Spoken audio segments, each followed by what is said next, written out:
Hello అండి, అందరూ బాగున్నారా? ఈరోజు వీడియోలో వంకాయ బంగాళదుంప కర్రీ చేస్తున్నానండి. ముందుగా స్టవ్ మీద ప్యాన్ పెట్టుకొని ప్యాన్ వేడయ్యాక ఆయిల్ వేడయ్యాక 1 స్పూన్ మినప్పప్పు, 1 స్పూన్ జీలకర్ర, 1 స్పూన్ ఆవాలు వేసి వేగనివ్వాలి. తర్వాత కొంచెం కరివేపాకు కూడా వేసుకొని వేగనిచ్చి ముందుగా కట్ చేసుకున్న ఉల్లి, పచ్చిమిర్చి ముక్కలను కూడా వేసి వేపుకోవాలి. ఉల్లిపాయ ఎర్రగా వేగనివ్వాలండి. ఉల్లిపాయ ఎర్రగా వేగిన తర్వాత 1 స్పూన్ పసుపు వేసుకొని పచ్చివాసన పోయేదాకా వేగనివ్వాలి. ఈ కర్రీ చపాతీలోకి, రైస్లోకి చాలా బాగుంటుందండి. ఒకసారి ట్రై చేసి చూడండి. ఇప్పుడు బంగాళదుంప ముక్కలను కూడా వేసుకొని కొంచెం సేపు ఉల్లిపాయ పచ్చిమిరకాయతో పాటు వేగనివ్వాలి. ఇప్పుడు బంగాళదుంపలకి సరిపడా సాల్ట్ వేసుకొని మరి కొంచెం సేపు వేగనిచ్చి మూత పెట్టి మగ్గనివ్వాలి.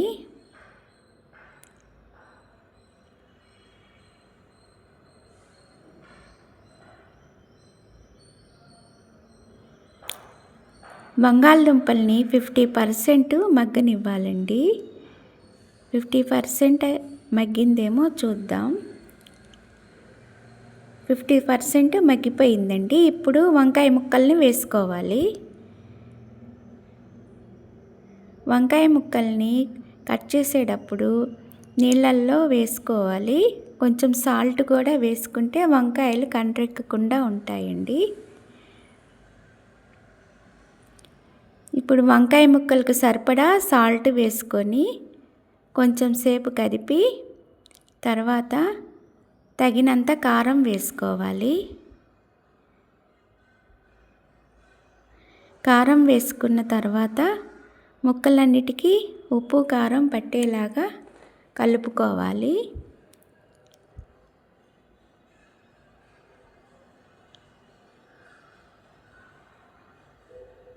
ఇప్పుడు కలిపాం కదండి, 1 కప్పు వాటర్ పోసుకొని కొంచెం సేపు కదిపి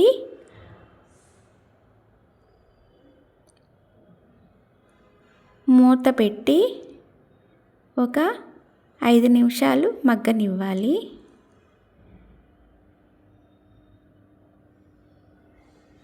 ఐదు నిమిషాలు అయిపోయిందండి. ఇప్పుడు కర్రీ రెడీ అయిందేమో చూద్దాము.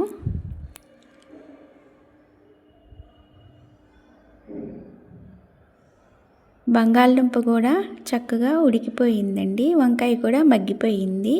కర్రీ రెడీ అయిపోయింది. ఈ వీడియో నచ్చితే లైక్ చేయండి. బాయ్ అండి.